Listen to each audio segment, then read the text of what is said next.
بسم اللہ الرحمن الرحیم. ڈیئر اسٹوڈنٹس السلام علیکم. کلاس نمبر 10 کے لیکچر نمبر 8 جو آپ کے بک میں پیج نمبر 9 اور 10 پر ہے، اس میں ٹاپک ہے ریاستی پالیسی کے رہنما اصول. 1973 کے آئین کو ہم نے پڑھا تھا. اس 1973 عیسوی کے آئین میں ریاستی پالیسی کے رہنما اصول بھی لکھ کے گئے، اس کو شامل کیا گیا. پالیسی آپ کو پتہ ہے لائحہ عمل کو کہتے ہیں، یعنی پلاننگ، مستقبل میں کیا کیا جائے گا، ریاست کیا کرے گا، حکومت کیا کرے گی. تو ریاستی پالیسی کے رہنما اصول یعنی کون سے اصول ریاست کی پالیسی بنانے میں رہنمائی کرے گی. نمبر 1، مسلمانوں کو سہولیات فراہم کرنا تاکہ اسلام کے مطابق زندگی گزار سکیں. مسلمانوں کی زندگی کو اتنا بہتر بنانا اور ان کو وہ ساری سہولیات فراہم کرنا کہ ان کی زندگی اتنی بہتر ہو سکے کہ وہ اپنی زندگی اسلام کے اصولوں کے مطابق گزار سکیں. یہ ریاستی پالیسی کا پہلا اصول تھا کہ لوگوں کی زندگی کو بہتر بنانا تاکہ ان کو کوئی مسئلہ نہ ہو. مثال کے طور پر چوری اسلام میں حرام ہے، تو اگر لوگوں کی زندگی پست ہو اور لوگوں کی معاشی حالات خراب ہو تو ظاہر سی بات ہے چوریاں زیادہ ہوں گی. تو مسلمانوں کی حالت زندگی کو بہتر بنانا تاکہ ایسے جو نقائص ہے معاشرے میں وہ ختم کیے جا سکیں. دوسرا، قرآن مجید کی تعلیم لازمی قرار دی گئی اور قرآن مجید کی تباعد غلطیوں سے پاک ہو. یہ ریاستی پالیسی میں شامل کی گئی کہ لوگوں کو قرآن مجید کی تعلیم دی جائے گی، یہ لازمی قرار دی گئی، ریاست کی پالیسی میں یہ شامل کیا گیا. نہ صرف یہ بلکہ جو قرآن مجید کی طباعت ہوتی ہے، اس کی جو پرنٹنگ ہوتی ہے اور چھپائی ہوتی ہے، اس بات کو انشور بنانا، حکومت یہ انشور کرے گی، یقینی اس بات کو بنائے گی کہ قرآن مجید کی جتنی طباعت ہوتی ہے وہ سارا کا سارا غلطیوں سے پاک ہو، یعنی اس میں کوئی غلطی نہ ہو. اچھا، ریاستی پالیسی کے رہنما اصول میں نمبر 3 پر ہے اسلام کی ضابطۂ اخلاق کا نفاذ.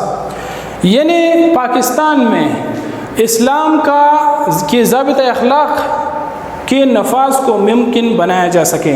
یعنی اسلام میں جتنے اصول دیے گئے ہیں ان سارے اصولوں کا نفاذ ہو اور پاکستان میں قائم ہونے والا معاشرہ جو ہے وہ مکمل طور پر اسلامی معاشرہ ہو اور اس کے اصول جتنے بھی ہیں وہ اسلامی ہو، وہ سارے اصول اسلام سے لیے گئے ہو. نمبر 4، قبائلی، علاقائی اور صوبائی تعصب کا خاتمہ.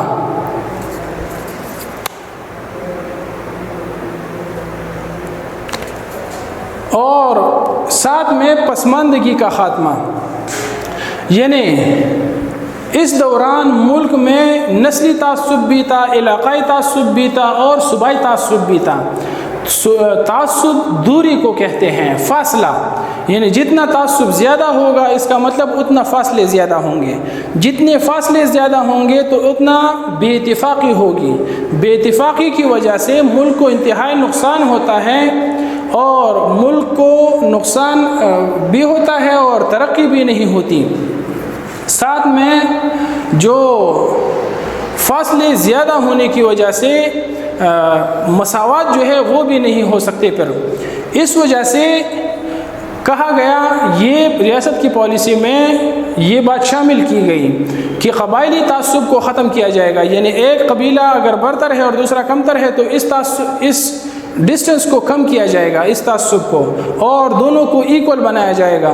اسی طرح علاقائی، ایک علاقے کے لوگ اگر دوسرے علاقے کے لوگوں سے تعصب کرتے ہیں تو اس تعصب کو دور کرنا. ایک صوبہ اگر دوسرے صوبے کے ساتھ تعصبات رکھتے ہیں، جن وجوہات کی بنا پر رکھتے ہیں، ان وجوہات کو ختم کرنا اور ایسے معاملات کو ٹھیک کرنا تاکہ صوبائی تعصب بھی بہتر ہو سکیں. پلس پسماندگی کا خاتمہ. یہ تعصبات کیوں جنم لیتے ہیں؟ کیونکہ پسماندگی ہوتی ہے.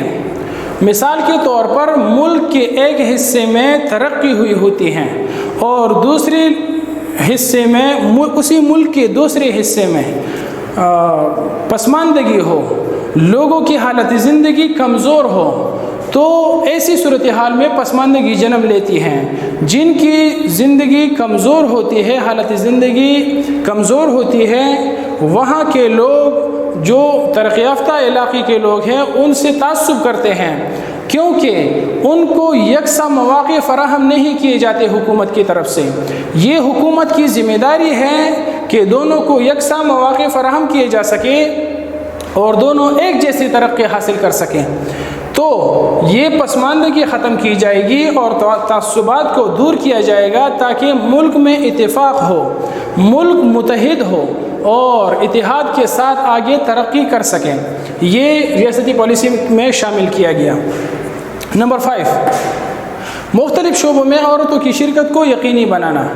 یعنی آپ کو پتہ ہے کہ اس وقت آج بھی ہے، لیکن اس وقت یہ ٹرینڈ، یہ جو ٹرینڈ تھا یہ بہت زیادہ تھا، یہ رواج زیادہ تھا کہ خواتین کو ایک تو گھروں سے باہر نہیں نکلنے دیا جاتا تھا اور مختلف شعبوں میں خواتین کو نظر انداز کیا جاتا تھا۔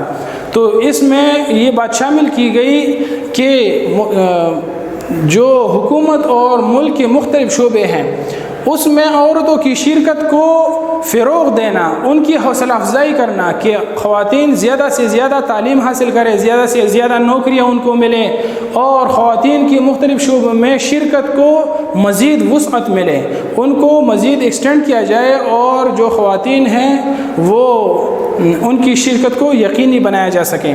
تو نمبر 5 یہ تھا۔ نمبر 6، اقلیتوں کے حقوق کا تحفظ۔ 7 نمبر پر ہے کہ ریاستی پالیسی کے رہنما اصولوں میں یہ بات شامل کی گئی کہ اقلیتوں کے حقوق کو تحفظ دیا جائے گا، یعنی اگر کوئی ان کے حقوق کو نقصان پہنچانے کی کوشش کریں گے تو ریاست ایسی پالیسی بنائیں گے کہ وہ ان کو روکیں گے۔ اچھا، نمبر 7، شہریوں کو اعلیٰ تعلیم کے یکساں مواقع فراہم کرنا۔ مختلف علاقوں کے پاکستان کے مختلف علاقوں کے شہری ہیں، سب کو یکساں مواقع فراہم کرنا تاکہ سارے ایک جیسے اعلیٰ تعلیم حاصل کر سکیں اور سب کو مواقع فراہم ہوں ایک جیسے اعلیٰ تعلیم کے حصول کے لیے۔ تو یہ شہریوں کا بنیادی حق ہے کہ ان کو تعلیم دیا جا سکے اور اعلیٰ تعلیم کے لیے یکساں مواقع فراہم کیے جا سکے تاکہ مختلف علاقوں کے شہری جو ہیں وہ اعلیٰ تعلیم حاصل کر سکیں۔ نمبر 8، زکوٰۃ اور اوقاف سے متعلق امور کا مناسب انتظام کیا جائے۔ زکوٰۃ تو آپ کو پتہ ہے، اوقاف یعنی کسی چیز کو وقف کرنا، یہ ایک اسلامی فعل ہے۔ زکوٰۃ اور اوقاف سے متعلق امور یعنی اس سے متعلق جتنے کام ہیں، جتنے انتظامات ہیں، ان ساروں کے لیے ایک انتظام بنایا جائے کہ کس طرح وقف اگر ہو یا زکوٰۃ کلیکشن اور زکوٰۃ کی ڈسٹریبیوشن، ان سب کے لیے مناسب انتظام کیا جائے۔ نمبر 9، شہریوں کی معیار زندگی کو بہتر بنانا اور دولت کا منصفانہ تقسیم۔ آپ کو پتہ ہے کہ جنرل ایوب خان صاحب کی دور میں دولت جو تھا وہ چند ہاتھوں میں آیا تھا جو کہ 22 خاندان کنسیڈر کیے جاتے تھے۔ تو یہاں پر ریاستی پالیسی میں یہ بات شامل کی گئی کہ ان لوگوں سے دولت حاصل کرنا کسی نہ کسی طریقے سے اور اس دولت کو انصاف کے ساتھ تمام پاکستان کے شہریوں کے بیچ تقسیم کرنا اسی طرح کہ یہ دولت چند ہاتھوں میں نہ سمٹ جائے، یہ چند ہاتھوں میں نہ ہو بلکہ یہ تقسیم ہو۔ اچھا، نمبر 10، شہریوں کے مابین نسل، مذہب یا جنس کے فرق کو ختم کرنا۔ شہریوں میں اگر مذہب کے اوپر فرق کیا جا سکے کرے یا نسل کی بنیاد پر یا جنس کی بنیاد پر فرق کیا جائے تو اس فرق کو کم کیا جائے، ختم کیا جائے اور سب کو یکساں نظر سے دیکھے۔ حکومت کے لیے، ریاست کے لیے یہ ضروری نہیں ہے کہ یہ کس نسل سے ہے، یہ بھی ضروری نہیں ہے کہ اس کا تعلق کس مذہب سے ہے، یہ بھی ضروری نہیں ہے کہ اس کا جنس کیا ہے، مرد ہے یا عورت ہے۔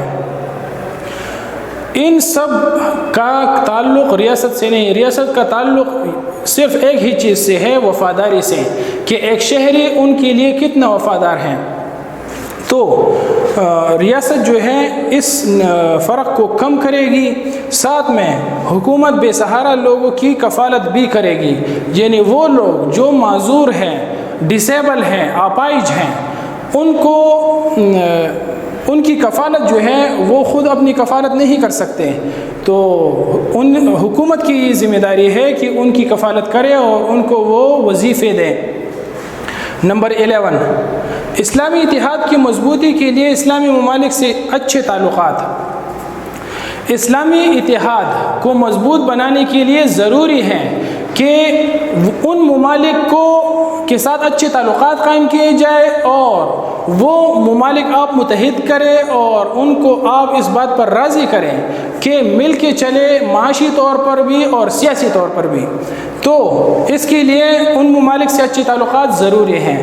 تو 11 نمبر پر یہ بات شامل کی گئی کہ اسلامی اتحاد کو مضبوط بنایا جائے اور پاکستان تمام اسلامی ممالک کے ساتھ اچھے تعلقات قائم کرے تاکہ اسلامی اتحاد کو اس سے مضبوطی ملے۔ یہ لیکچر نمبر 8 جو کہ 10 کلاس کا ہے، اس میں اگر کوئی سوال آپ کا ہو وہ آپ مجھ سے پوچھ سکتے ہیں، اور جو نیکسٹ لیکچر ہے انشاءاللہ وہ لیکچر نمبر 9 انشاءاللہ آپ کو مل جائے گا۔